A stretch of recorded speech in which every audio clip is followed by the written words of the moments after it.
Let's start today by talking about the different parts of a quadratic function.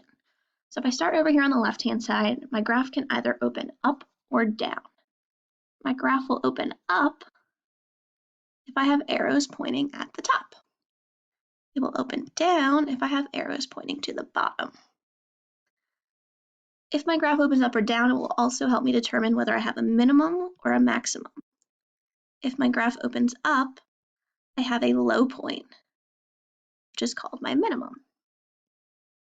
If my graph opens down, I have a high point, which is called my maximum.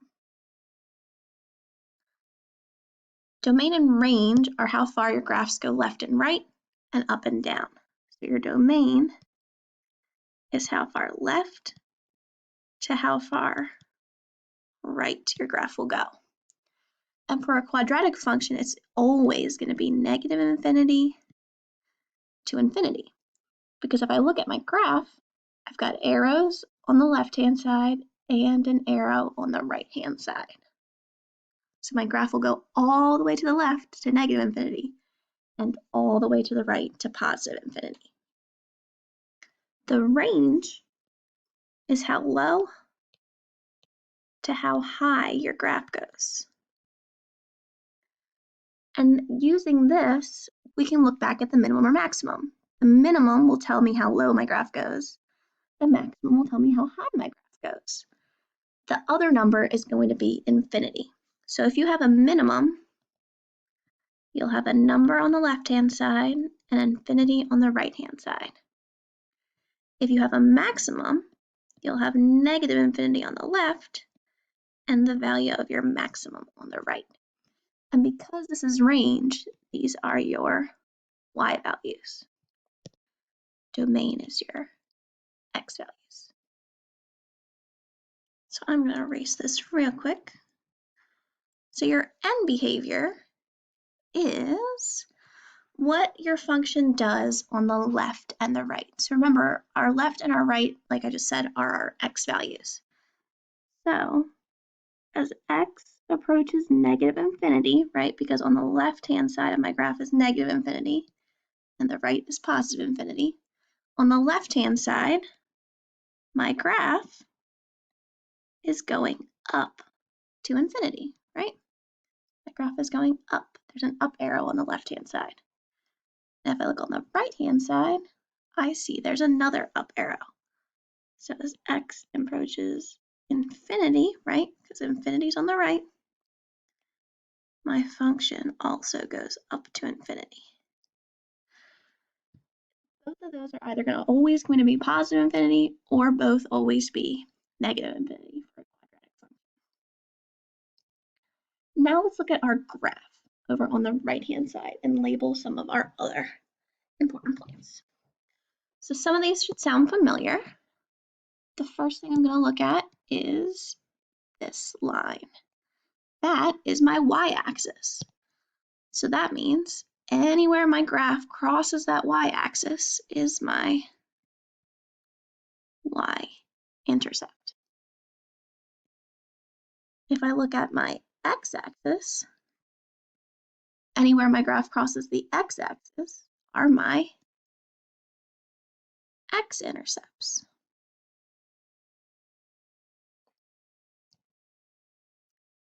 The turning point of my graph, the minimum or maximum, it's called my vertex.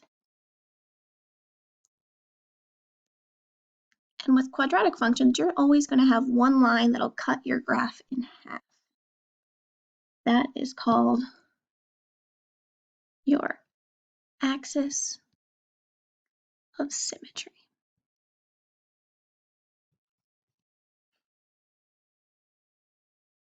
So take a minute and look through these vocab words, pause if you need to, and we're going to move on to an example.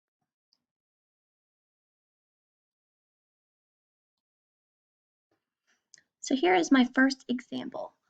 The graph x squared minus 4x plus 3 is shown. The first thing I want to do is see what direction my graph opens in. So if I look at my graph, it looks like it's going all the way up to the top. I can draw arrows here. And if I have arrows at the top, that means my graph opens up. While we're looking at the shape of the graph, we also see that it's a U shape, which means I have a low point. So my graph will have a minimum. Interval of increase and interval of decrease we didn't talk about on the front, but this one's easy enough. So to find my interval of increase and interval of decrease, I'm going to start all the way on the left-hand side of my graph and trace it. And if I trace it, I see that my pen is moving down until I hit here. Once I hit there, my graph starts to move up. When my pen moves down, that is my interval of decrease. So we're talking about our x values here. So I want to see how far left it goes, how far right it goes.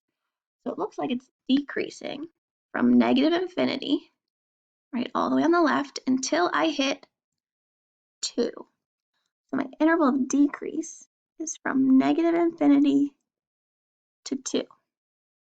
Then once I hit 2, it starts to go up. So it increases from 2 all the way to infinity. We can look at the end behavior now as well before I look at the exact values. So my end behavior, if I look at the left-hand side of my graph has an arrow upwards, up to positive infinity. And the same thing on my right. That graph has an arrow upwards to negative infinity, or positive infinity. If we look at that opening, that'll help with our end behavior.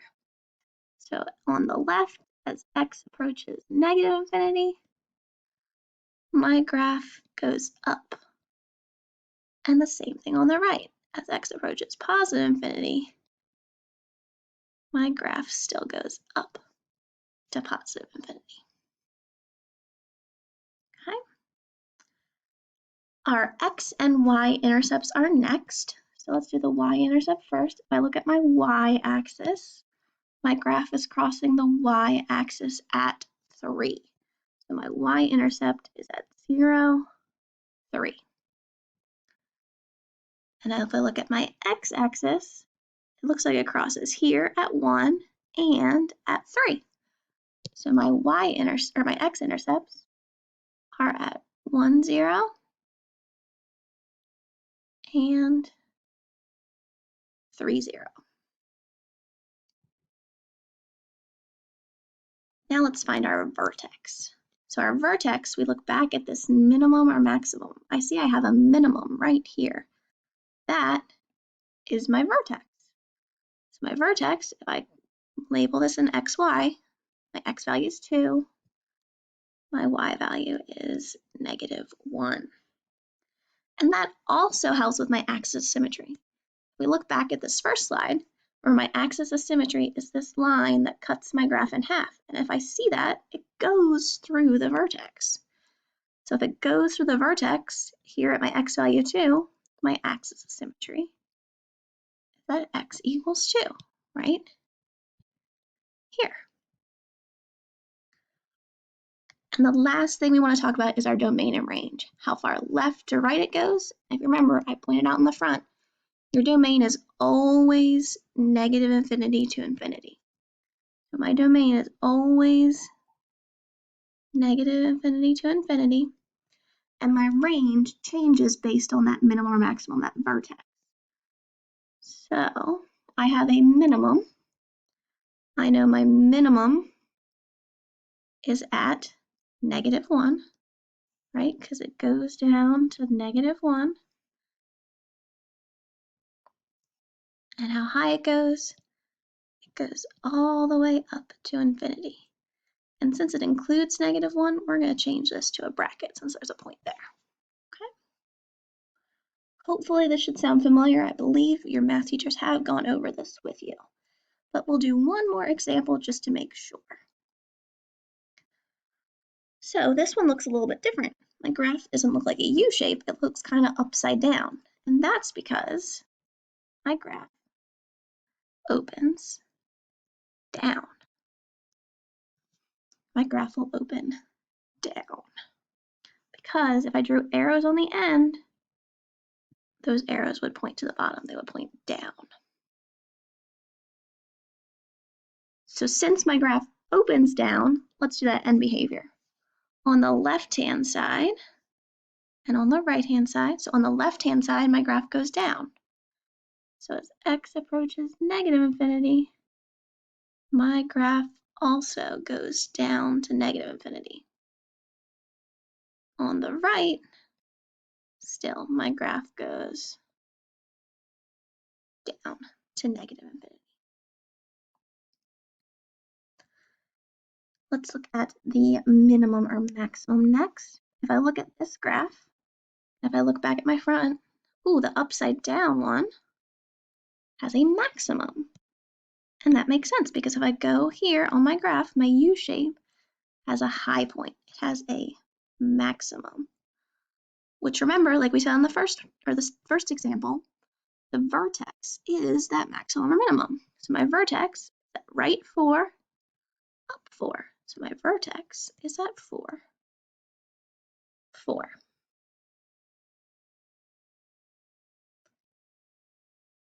Which helps me with my axis of symmetry because my axis of symmetry is also at x equals 4. This will help with my interval of increase and interval of decrease as well. If I highlight my graph from the left-hand side, I can see my pen is moving up. So it's increasing from negative infinity until I hit that maximum, that vertex at 4, and then it starts to decrease, right? Because if I highlight that, it's moving down. We'll look for our x and our y-intercepts. So if I highlight my y-axis, it looks like it crosses, the graph crosses the y-axis at negative 12. So my y-intercept is at 0, negative 12. And my x-intercept, if I look across my x-axis, I cross right here at 2, and again at 6.